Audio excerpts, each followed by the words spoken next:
the first of the prophetic books in the Hebrew Bible. Some believe it was the first book of the Bible to be written. It gives us insights into the spiritual warfare between God and the devil.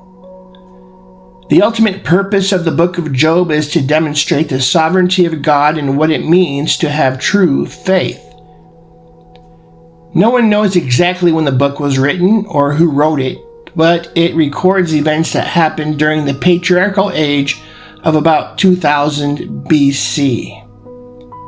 It might have been written by Job himself or possibly written by Moses. It deals with the subject of human pain and suffering from both a human and divine perspective. It starts with a man named Job, who is considered to be one of the few men on earth who is considered by God to be at the ultimate peak of human holiness. Job was so obedient and dependable that he had God's attention and God's blessings flowed down to him from heaven. God was so impressed with Job that God himself brought Job's case before the heavenly council meeting.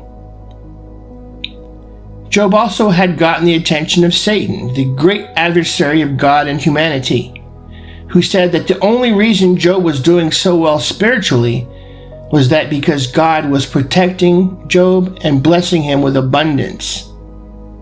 If God were to remove his blessings and protection, then he said Job would curse God to his face.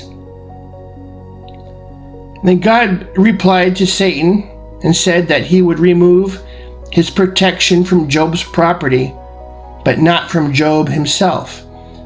And as a result, Satan attacked Job's property and possessions relentlessly, and in a short time, he had not only lost all of his livestock, but all of his servants were killed or fled from attack.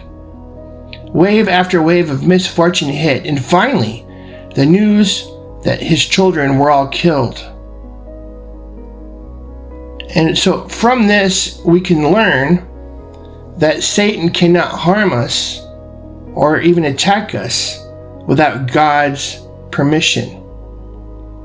It also teaches us that God's blessings and misfortune are granted under the watchful eye of God.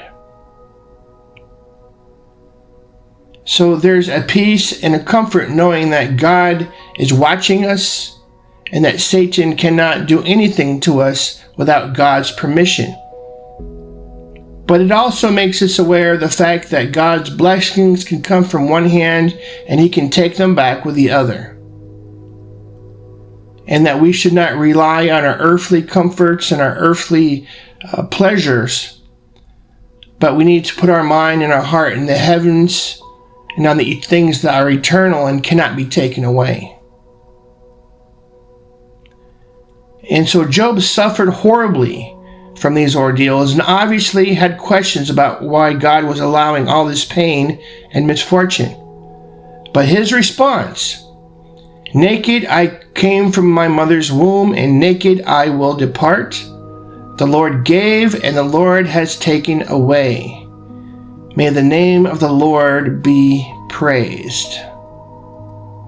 So my friends, it is easy for us to trust God and to serve him when things are going well, when we are the objects of his blessings.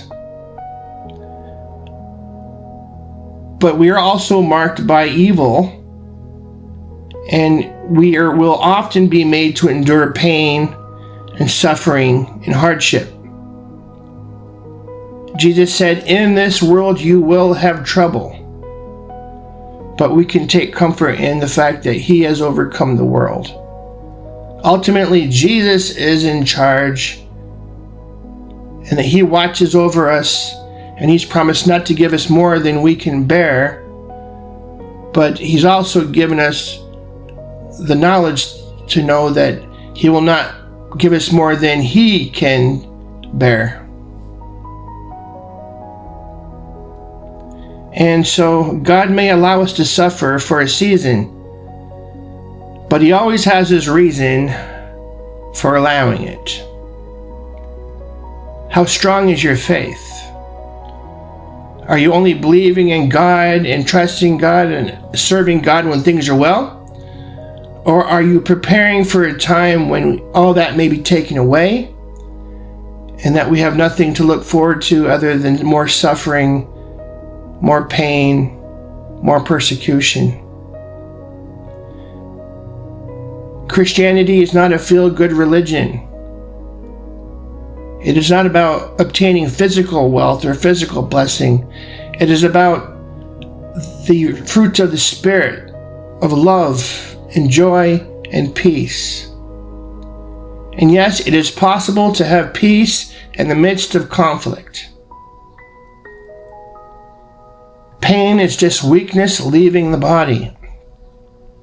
You've often heard it, no pain, no gain. No progress without struggle. If you want stronger muscles, you have to work them out. And there has never been a skilled sailor made on a smooth sea. God doesn't always tell us why He allows things to happen. We can only speculate. But we can be assured that all things work together for good to those who love God, to those who are called according to His purpose.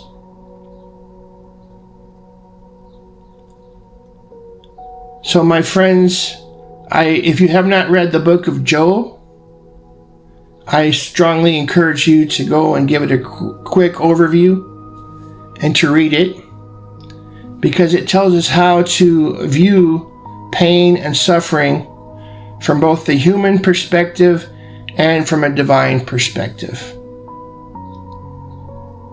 My friends, this is Stephen Beagles, Bishop of Gospel Adventism. Have a blessed day.